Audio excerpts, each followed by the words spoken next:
At syempre, iba talaga yung mga gamit na printer for photo booth. Ayoko kayong mapahiya mga tropa. Huwag kayong maniniwala sa mga ibang vloggers dyan na yung mga ganitong printer daw ay pwede sa photo booth, lalong-lalo na yung Epson 121 for photo booth printing. Huwag kayong magpapaniwala doon, inuutulang kayo doon.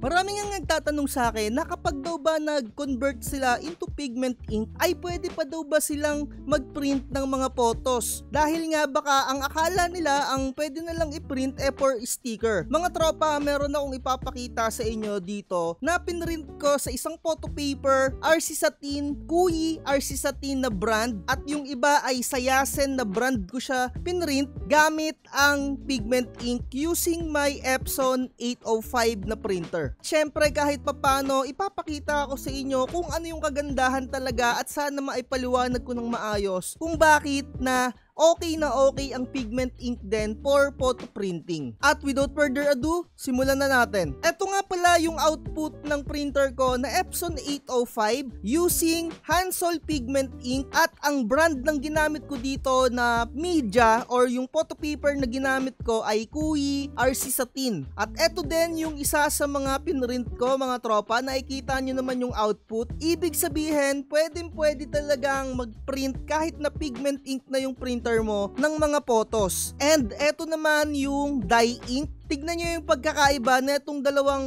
output neto. Eto yung dye ink at eto yung pigment ink. So dito pa lang sa output ng printer natin, makikita mo na talaga yung pagkakaiba ng pigment ink at dye ink. Mga tropa, etong printer na ginamit natin using dye ink original ay Epson 5290, which is 4 colors printer versus 6 colors printer ang magiging labanan or yung pagkukumparahan natin netong content natin sa ngayon. Bukod sa pigment ink for photo printing, malalaman nyo rin dito kung ano talaga yung kinagandahan ng using 6 colors printer. So simulan na natin na ipaliwanag etong dye ink muna mga tropa. Nakikita nyo dito sa Kuyi RC Satin na pinrint natin using dye ink. Kapag dye ink yung ginagamit nyo sa mga photo printing, unang-una, hindi na kayo magko-color correction dyan. Kung ano yung color management na binibigay ng printer ninyo, ayun na yung mismong makukuha ninyo. Wala na kayong iba pang settings na gagalawin. Usually, yung mga dye ink printer, ginagamit yan sa mga photo booth. Talagang hindi kayo mahihirapan dyan na kunin yung timpla ng mga kulay or yung mga kulay ng damit ng inyong mga customer, yung mga guests ninyo kung nasa photo booth business kayo. At alam ko nakaka-relate kayo dyan. At sobrang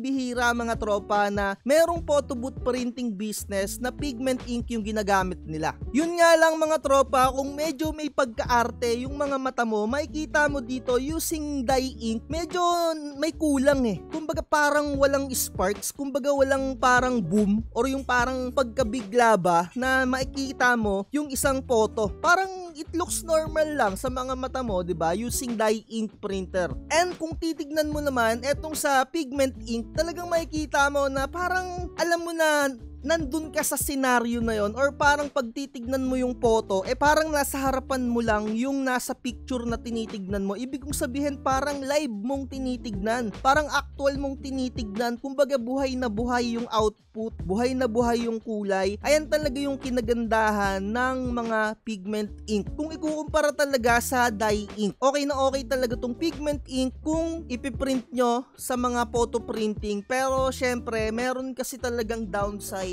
etong paggamit ng pigment ink. Merong mga senaryo na may experience kayo dito. May mga kulay na mahirap ma-achieve using pigment ink. And luckily, dito sa pinrint natin, etong nakikita ninyo sa video natin, so far hindi naman natin na-experience yung pagkakaroon ng greenish. Minsan kasi yung output nga, yung mga mukha ng subject natin dito sa photo, makikita mo medyo parang meron silang highlight na medyo pagka-green. Tignan nyo yung skin tone neto mga tropa, no? It looks normal siya and so far so good. Pero minsan may chance na makikita ninyo yung skin tone talagang medyo mag-green. So far so good dito sa output natin na to. Ayan, no? Talagang napakaganda neto mga tropa sa actual. So pinicturean ko lang ng ganito para makita ninyo, pero iba pa rin siya sa actual. Ang ganda talaga ng output niya using pigment ink. And syempre, depende sa pigment ink na ginagamit nyo. Ako mga tropa, ang ginagamit kong pigment ink ink ay Hansol Pigment Ink. Nasa sa inyo kung gagayahin nyo ako, pero syempre iba-iba tayo ng printer, iba-iba tayo ng mga photo paper na ginagamit, syempre magbabari, or isa yun sa mga dahilan kung bakit hindi nyo ma-achieve yung kagaya ng mga output natin. Kasi baka mamaya gayahin nyo yung ink na ginagamit ko, pero iba naman yung printer ninyo, at iba din yung mga photo paper na ginagamit ko, iba din yung ginagamit nyo, tapos imi-message nyo ako, tapos hindi nyo nakukuha yung output na pinaka maganda para sa inyo. Tapos baka masisi nyo pa ako, 'di ba? Kaya syempre, mag-research talaga kayo, manood kayo ng mga kung ano-anong video na ina-upload ko diyan para magets nyo yung mga bagay-bagay kung paano nyo ma-achieve yung ganito, at para hindi nyo rin ma-achieve yung mga greenish na output. Eto mga tropa, eto din yung pigment ink na print natin. Napakaganda talaga ng output kapag pigment ink, buhay na buhay talaga yung kulay kumpara mo dito sa dye ink na parang alam mo yun, normal lang talaga para sa akin. Pero syempre, para hindi nga kayo mahirapan at kung natatakot kayong mag-convert ng pigment ink, stay as dye ink na lang kayo kasi okay lang yan. Wala na tayong magagawa dyan. Pwede rin kayong gumamit ng mga glossy type, pero make sure ang gagamitin ninyo ay yung mga resin coating or may nakalagay RC Glossy. Ganun yung bibilihin ninyo. Pero kung mga normal na photo paper lang yung gagamitin ninyo, kagaya ng mga double-sided na photo paper or yung mga normal lang na quaff, medyo iba yung magiging output ninyo mga tropa. Hindi masyado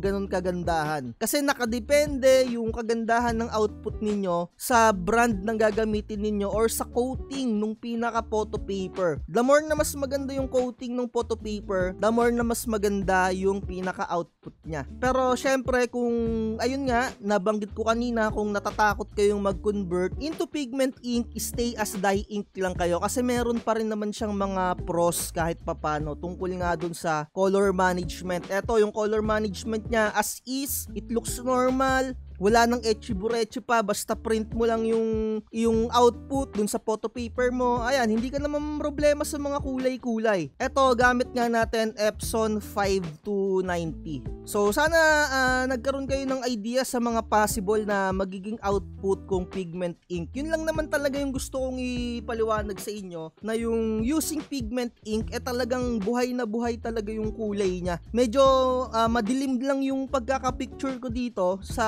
mga photos na to, pero sa actual napakaganda nito mga tropa. Talagang iba talaga yung quality ng pigment ink. And mga tropa ko, no, yung ginamit nga natin na printer doon ay Epson 805, pero sa kasamaang palad, medyo napakahirap na makabili ng printer na yon. Phase out na siya kasi, to tell you honestly. At eto na yung pinakabagong model niya. Kumbaga eto yung next generation ng Epson 805, which is eto yung Epson 8050. Medyo may kamahalan din siya ngayon kasi tumataas yung demand. Maraming nagbi-business ng photo booth at talagang napaka-in-demand ng printer na to kasi sing ganda niya yung output ng Epson 805 at medyo may pagkabilis siya. Mabilis siyang mag-print. Pero syempre dahil medyo bago pa tong printer na to or medyo bago pa sa atin, medyo napakarami rin akong naririnig-rinig na downside ng printer na to. Kasi iba talaga yung tibay ng Epson 805 talaga sa totoo lang. Kaya medyo hindi ko pa masyado talaga suggested etong Epson 8050. Pero kung gusto nyo lang sumugal para sa printer na to,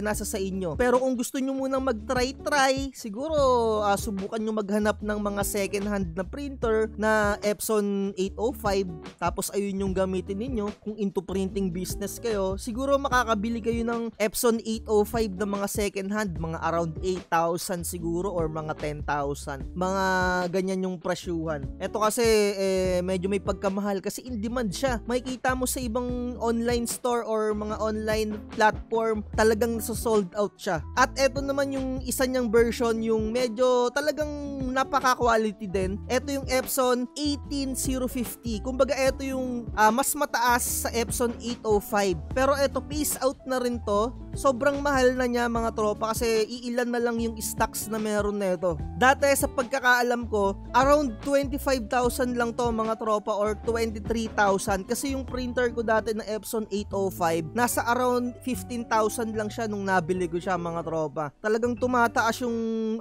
presyo dahil nauubos na yung product and talagang phase out na siya. Eto, Hindi ko na masyado may sasuggest to napakamahal talaga nito.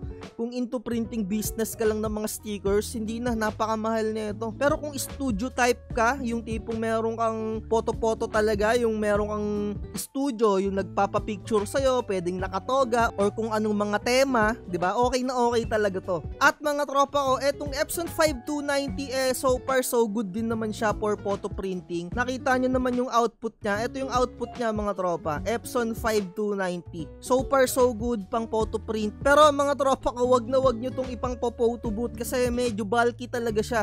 At syempre, iba talaga yung mga gamit na printer for photo booth. Ayoko kayong mapahiya mga tropa. Huwag kayong maniniwala sa mga ibang vloggers dyan na yung mga ganitong printer daw ay pwede sa photo booth, lalong-lalo na yung Epson 121 for photo booth printing. Huwag kayong magpapaniwala doon, inuutulang kayo doon. Iba yung merong real life experience versus sa inuutulang kayo para mag-avail kayo ng isang bagay. Maniwala kayo sa akin mga tropa. Nasa sa inyo kung gagamitin nyo yung Epson 121 for photo booth printing.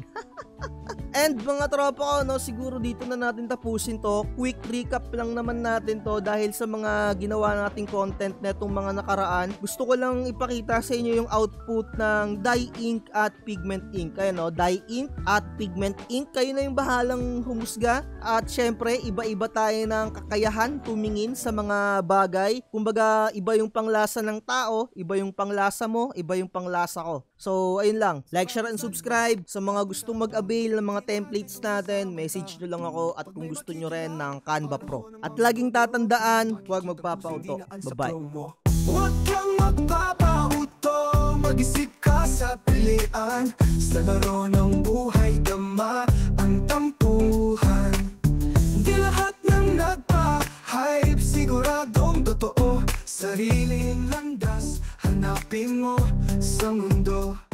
Tumarami